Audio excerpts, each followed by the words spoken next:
Halo teman-teman, ketemu lagi dengan saya Trisulo. Hari ini banyak hal yang ingin saya sharingkan pada teman-teman. Tahukah Anda bahwa sebuah negara maju itu kalau ada antara 2 atau 5, terkadang ada orang bilang 2 atau 5% di penduduknya adalah mereka seorang entrepreneur. Poinnya adalah siapa di antara Bapak Ibu, teman-teman semua yang pengen punya usaha sendiri. Bapak Ibu mengacu dari bukunya Robert Kiyosaki, beberapa mungkin teman-teman sudah membaca buku tersebut atau bahkan yang belum, silahkan ya, referensi buku yang bagus ya.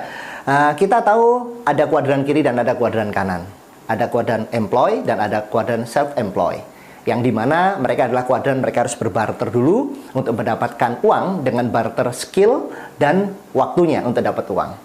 Nah, artinya kuadran itu adalah kuadran yang membangun bisnis orang lain atau membangun impian orang lain. Saya nggak tahu dengan teman-teman, kalau Anda saat ini masih ada di kuadran tersebut, cirinya adalah Anda ada di situ untuk membangun impian orang lain. Sedangkan di kuadran yang sebelah kanan adalah yang orang bilang adalah kuadran passive income, kuadran sistem bekerja, uang bekerja untuk Anda, adalah saatnya Anda menjadi entrepreneur atau saatnya membangun impian untuk Anda sendiri.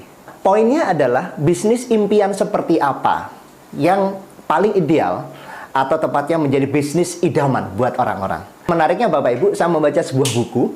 Nah, buku ini tentang sebuah bisnis idaman untuk orang-orang di seluruh dunia. Bahkan survei ini, diadakan sebuah survei ini dilakukan di 30 negara lebih. Dan uniknya, hasil survei dari buku tersebut atau survei tersebut, ada beberapa hal yang saya amati, yaitu biasanya dimulai dari hal-hal yang nggak menyenangkan dulu atau tidak mereka inginkan dulu adalah yang pertama, bisnis idaman yang pertama adalah yang tidak butuh karyawan atau tepatnya tidak butuh karyawan yang banyak. Yang kedua adalah tidak ada unsur-unsur politik dalam bisnis tersebut. Itu idaman yang mereka nggak mau ya. Atau bisnis yang tidak perlu adanya kompromi-kompromi tertentu. Ada hal-hal yang mungkin begitu dilakukan terlalu banyak ada ya biaya-biaya siluman yang nggak jelas, ternyata hitungan di atas kertas yang ya Anda tahu maksud saya ya. Juga mereka nggak ingin adanya diskriminasi. Jadi ada sebuah bisnis yang mungkin hanya orang-orang tertentu yang bisa lakukan. Hanya mungkin pendidikan tertentu yang bisa lakukan. Atau jebolan universitas tertentu yang bisa lakukan. Atau suku tertentu yang bisa lakukan. Nah, mereka kurang menginginkan. Ya, itu bisnis idaman. Juga nggak perlu adanya pendidikan formal. Ya, formal yang saya maksud adalah mungkin satu certified tertentu yang hanya orang-orang yang mendapatkan itu yang bisa berbisnis tersebut. Ya, nah itu bisnis yang mereka tidak inginkan. Nah, ada hal yang juga positif teman-teman. Bisnis idaman yang menurut orang-orang survei tersebut adalah, yang jelas adalah bisnis-bisnis yang positif. Artinya positif itu adalah bisnis-bisnis yang tidak tanda kutip negatif, yang mereka tidak mau tidak tenang jiwanya atau tepatnya pikirannya atau harus dikejar-kejar. Nah, bisnis yang tentu saja positif. Nah, mereka juga menginginkan produk-produk atau jasa yang berkualitas, ya. Mereka menginginkan unlimited income, di mana income-nya, begitu saya kerja keras gimana pun income-nya tergantung kerja keras saya gitu. Nggak kerja keras tapi income-nya segitu-segitu aja. Mereka juga ingin bisnis yang memiliki rekan kerja yang menyenangkan. Jadi nggak sekedar bisnis tapi kok rekan kerjanya nggak enak, nusuk sana nusuk sini, ya kan? Mereka ingin bisnis yang sesama rekan kerjanya yang menyenangkan. Mereka ingin memiliki kebebasan waktu, apalagi tren saat ini adalah mereka bisa kembangkan bisnis yang part-time, yang menyenangkan, ya, yang mereka bebas waktu kapanpun yang mereka mau, ya, bisa sambil online di rumah dan lain-lain. Mereka juga perlu sesuatu pengembangan diri, tambahan penghasilan, ya.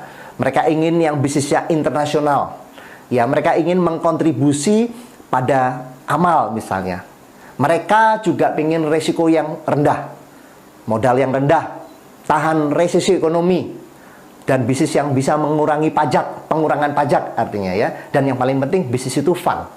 Nah Bapak Ibu, menariknya 20 tahun saat di industri yang luar biasa, yaitu industri bisnis network marketing. Saya nggak mengatakan bisnis network marketing adalah bisnis yang terbaik. Banyak sekali bisnis yang baik di dunia ini. Banyak orang hidupnya berubah. Saya juga nggak mengatakan bisnis network marketing adalah bisnis yang mendapatkan income terbesar. Ya, banyak bisnis yang lain mendapatkan income terbesar. Tapi kembali lagi dari survei tersebut yang menggelitik hati saya, di antara 30 negara yang disurvei tersebut, bisnis idaman tersebut saya rasakan ada di bisnis network marketing. Nah, ini yang luar biasa. Jadi bisnis network marketing bukan bisnis yang terbaik, tapi hanya lebih baik di antara apa yang pernah saya lihat. Nah, apa itu bisnis network marketing, Anda bisa pelajari lebih lanjut. Menarik sekali bisnis ini. Yang jelas, pastikan Anda pelajari lebih banyak dan pastikan Anda juga mengikutinya supaya Anda bisa mengerti apa yang dimaksud menjadi sebuah bisnis idaman. Oke, terima kasih telah mendengarkan penjelasan sharing saya pada sesi ini. Sampai ketemu di sesi berikutnya.